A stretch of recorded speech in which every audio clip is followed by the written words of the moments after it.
Your Honor, please, may we continue? Yes, please. All right.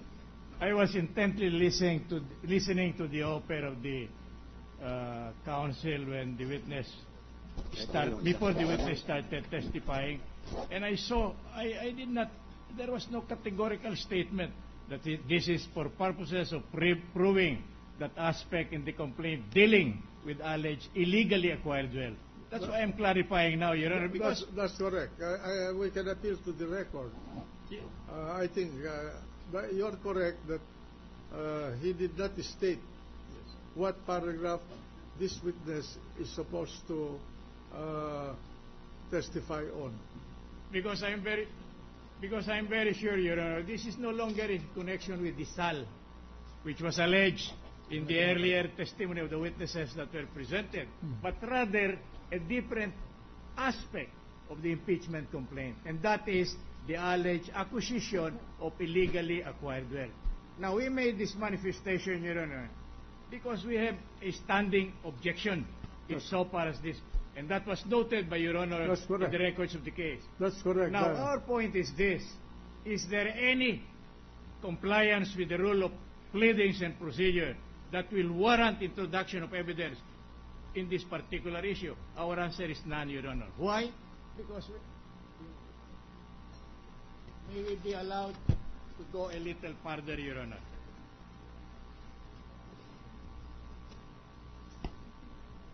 Paragraph 2.4, Your Honor, and with the permission of this honorable court, may I be allowed to read.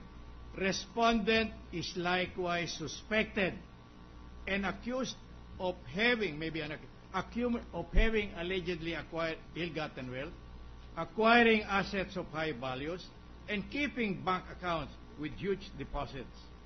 It has been reported that respondent has, among other things, 300 square meter apartment in a post-mega world property development at Port in Taguig.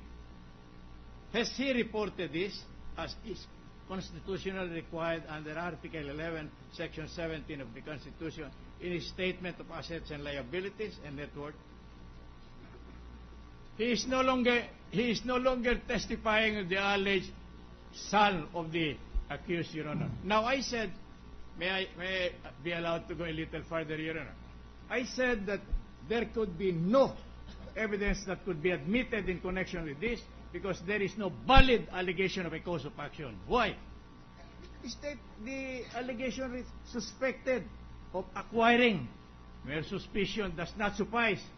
The rules of pleadings, Your Honor. Just to clarify, yes, Counsel, are you disputing the ownership of the 300 square meter apartment in Mega World supposedly owned by the respondent? May I now answer, Your Honor? Yes. I have not gone that far, Your Honor. My point is this: there can be no offer, much less any reception of evidence on this particular allegation, Your Honor. Why? Because there is no compliance with the rules of pleadings. And if there is none, then there could be no evidence that could be presented in support thereof. The entire complaint is a nullity, no cause of action, no relief can be granted. Well, that is not the statement of Justice Cuevas. That is the jurisprudence on the point, Your Honor. May I respond, Your Honor? I'm not yet through, Your Honor. Yeah. Let the counsel yes, Your Honor. Now, if the purpose is solely to determine whether he has filed Justice Corona had filed his SAL, I see nothing in the evidence now being presented. They were the subject matter of the evidences presented yesterday. We took note of that. But in this particular instance there, now how do we determine the sufficiency of an allegation of a cause of action? The jurisprudence on the point say, if on the basis thereof, a plea of guilty in criminal cases or confession in civil cases there could be a valid judgment that could be rendered against the party against whom the allegation or imputation had been made, then there is a valid pleading sufficient enough to place the person accused on his defense. Now, my question is this: how could there be a valid judgment when the basis of the allegation is suspicion?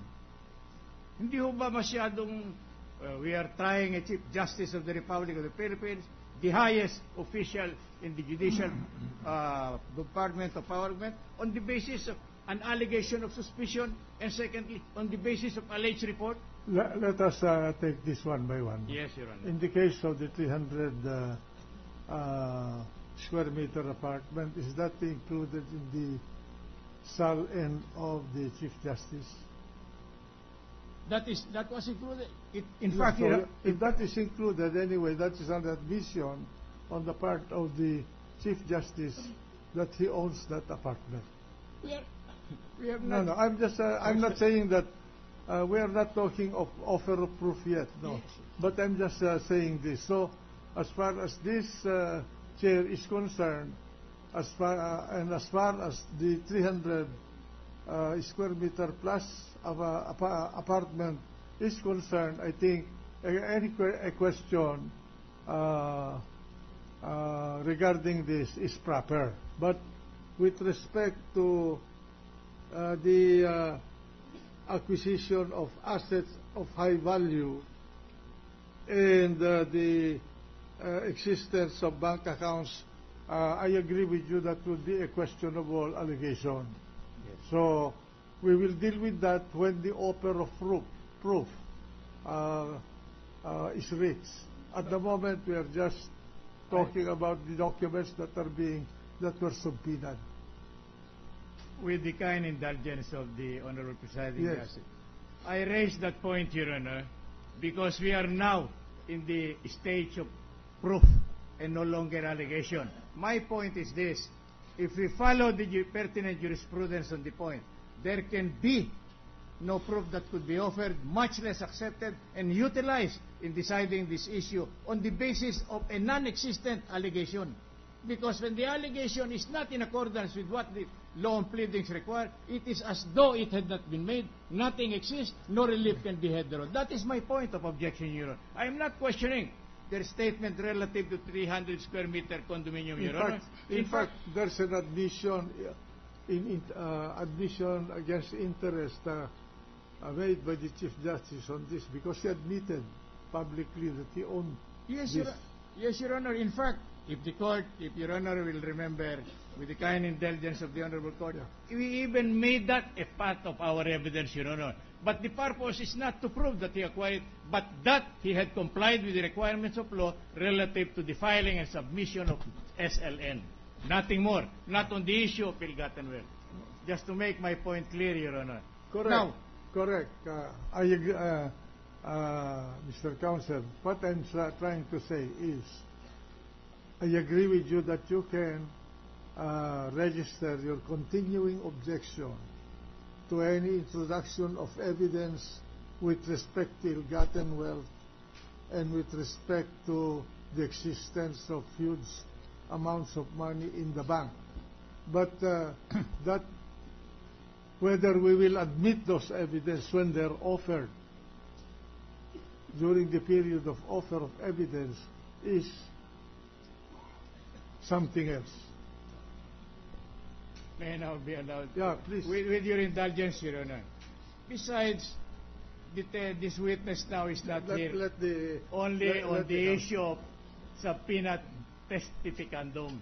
Also to testify. That's why, if the Honorable Chairman will notice, I made him read the order for him to appear. Not merely to bring the documents stated in there or described in there, but to testify. And since this will involve testimonial evidence, our law procedure and evidence states the moment it is testimonial evidence, right at the first time the witness takes the stand, the offer is already being then made. you can object to any reference to ill-gotten wealth, and the chair will make a ruling. Thank you, Your I was about to raise that, Your Honor, at the start, but fearful of the apprehension that may be generated, that we are delaying the proceeding, we have chosen to keep silent on that particular issue. Thank you very much, Your Honor. Your Honor, may the prosecution respond? Proceed. Well, Your Honor, it is always the consistent position of the defense that there is no allegation of ultimate